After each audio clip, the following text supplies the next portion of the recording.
இயேசு கிறிஸ்துவின் நாமத்தினாலே எங்கும் நிறைந்தவர் ஒளியின் சார்பாக வாழ்த்துக்களை தெரிவித்துக் கொள்கிறேன். இந்த காலவெளியிலும் கூட கர்த்தருடைய வார்த்தையிலிருந்து நாம் சில விஷயங்களை தியானிக்கப் போகிறோம். இன்னைக்கு ஆதாரமாக எடுத்துக்கொண்ட வேதவசனம் என்னவென்றால், சங்கீதம் எழுதின புஸ்தகம் 50 அதிகாரம் 14 வசனம் 15 வசனத்தை வாசிக்கலாம். இன்னைக்கு செய்தியுடைய தலைப்பு என்று சொன்னால், கர்த்தர் எப்பொழுது நம்மை விடுவிப்பார் என்கிற தலைப்பை நாம் பார்க்க போகிறோம். இந்த வசனம் வாசிக்கிறேன். நீ தேவனுக்கு ஸ்தோத்திர பலியிட்டு உன்னதமானவருக்கு உன் பொருத்தனைகளை செலுத்தி ஆபத்து காலத்தில் என்னை நோக்கி கூப்பிடு, நான் உன்னை விடுவிப்பேன், நீ என்னை மகிமைப்படுத்துவாய். இந்த வசனத்தை தான் மையமாச்சு தான் நம்ம இன்னைக்கு என்ன செய்ய போகிறோம் பார்க்க போகிறோம்.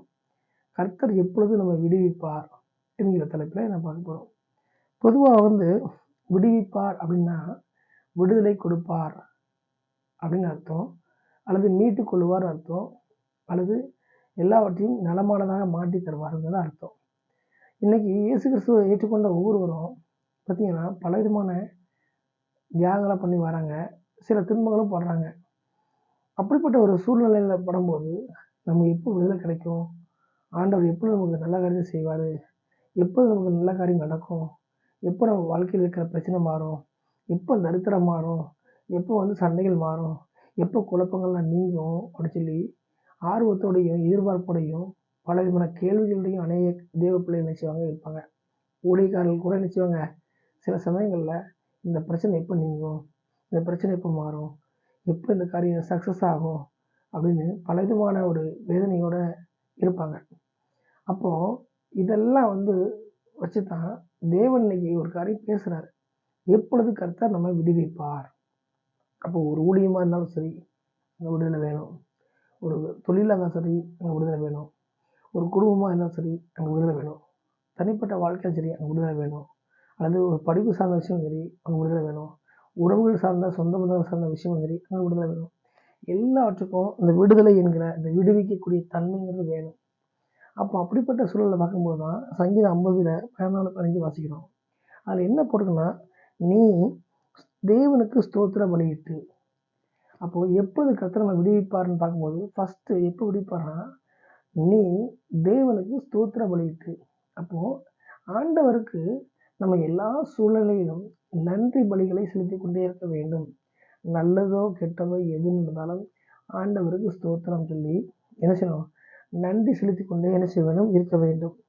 அப்படி நன்றி செலுத்தி கொண்டே இருக்கக்கூடிய அந்த அனுபவம் வரும்போது தான் கர்த்தர் விடுவிக்க வேண்டுங்கிற அந்த எண்ணத்திலே வருவார். இன்றைக்கி நம்ம சர்ச்சுக்கு போகிறோம், ப்ரேயர் பண்ணுறோம், உழைச்சிடும், வேலை பார்க்குறோம், தேவனை தேடுகிறோங்கிறத சொல்லிட்டு இருக்கிறோம். இருந்தாலும் ஸ்தோத்திர பலியாகிய நன்றி பலியை செலுத்துகிறோமா, நன்றி சொல்கிறோமா, அல்லது ஆண்டவரை நம்ம தூசிக்கிறோமாங்கிறத பார்க்கணும்.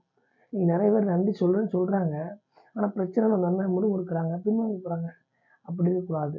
இப்போ கர்த்தர் எப்போ விடுவிப்பார், நம்ம ஃபஸ்ட்டு ஸ்தோத்திர பலியிடும்போது விடுவிப்பார். அடுத்து இரண்டாவது, உன்னதமானவருக்கு உன் பொருத்தனைகளை செலுத்தி. பொருத்தனை என்று சொன்னால் நேர்ந்து கொள்ளுதல் அல்லது தீர்மானம் அப்படின்னு உறுதியாக சொல்லலாம், இல்லை ஆணித்தரமான உறுதின்னு சொல்லலாம். அப்போது தேவனே, நான் இந்த காரியத்தை உங்களுக்கு ஒப்படைக்கிறேன், நமக்காக என்னை அர்ப்பணிக்கிறேன், நான் இதை எதுக்காக சொல்லி நம்மை அர்ப்பணிக்கக்கூடிய ஒரு செயல்பாடு, அதுதான் பொருத்தனை. ஆவிக்குரிய பொருத்தனையாக நம்மை முற்றிலுமாக தேவனுக்கு ஒப்பு கொடுக்குற அனுபவம் தான் பொருத்தனை. அப்போது நம்ம ரெண்டாவது தேவன் விடுவிக்க வேண்டும் சொன்னால் நம்ம ஒவ்வொருவரும் நினைச்சணும், தேவனிடத்தில் பொருத்தனைகளை செலுத்த வேண்டும். தனிப்பட்ட வாழ்க்கை குறித்து, பொதுவாக காரியம் குறித்து பொருத்தனையை செலுத்த வேண்டும். அப்படி செலுத்தும் போது தேவன் விடுவிப்பார். மூன்றாவது, ஆபத்து காலத்தில் என்னை நோக்கி கூப்பிடு. நம்ம பிரச்சனை வரும்போது மனுஷன் நோக்கி கூடக்கூடாது, உறவுகளை கூப்பிடக்கூடாது, தெரிஞ்சவங்களை கூடக்கூடாது, சொந்த முதல்ல கூப்பிடக்கூடாது, தேவனை நோக்கி கூப்பிடப்பட வேண்டும். அப்படி கூப்பிடும் பொழுது கர்த்தர் நம்ம விடுவிப்பார். எப்பொழுது கர்த்தர் நம்ம விடுவிப்பார் சொல்லி பார்க்கணும். தலைப்பில் 3 காரியம் செஞ்சு விடுவிப்பார். ஃபஸ்ட்டு ஸ்தோத்திர பலியிடும் போது விடுவிப்பார், இரண்டாவதாக பொருத்தனைகளை செலுத்தும் போது விடுவிப்பார், மூன்றாவது ஆபத்து காலத்தை நோக்கி அவரை கூப்பிடும்போது விடுவிப்பார். ஆகவே இந்த செய்தியை கேட்டுக்கொண்டிருக்கிற ஒவ்வொரு தேவ பிள்ளைகளும் ஊழியக்காரர்களும் வாலிப சகோதரர்களுக்கு தெரிஞ்சக்கூடிய விஷயம் என்னோட சொன்னார், எப்போது கர்த்தர் நம்ம விடுவிப்பார்னு சொல்லி பார்க்குறோம். நம்ம ஸ்தோத்திர பலியிடும் போது, பொருத்தனைகளை செலுத்தும் போது, நம்ம அவரை நோக்கி கூப்பிடும்போது விடுவிப்பார்.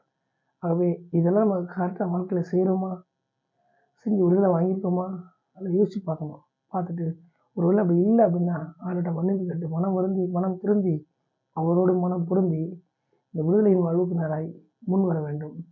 ஆகவே இந்த வார்த்தையை ஒப்பு கொடுத்து தொடர்ந்து தேவனால் வருகிற விடுதலையை ஆசீர்வாதத்தையும் பெற்றுக்கொள்ள வேண்டும் என்று சொல்லி எங்கும் நிறைந்தவர் ஊழியம் உங்களை வாழ்த்துகிறது. ஆமென்.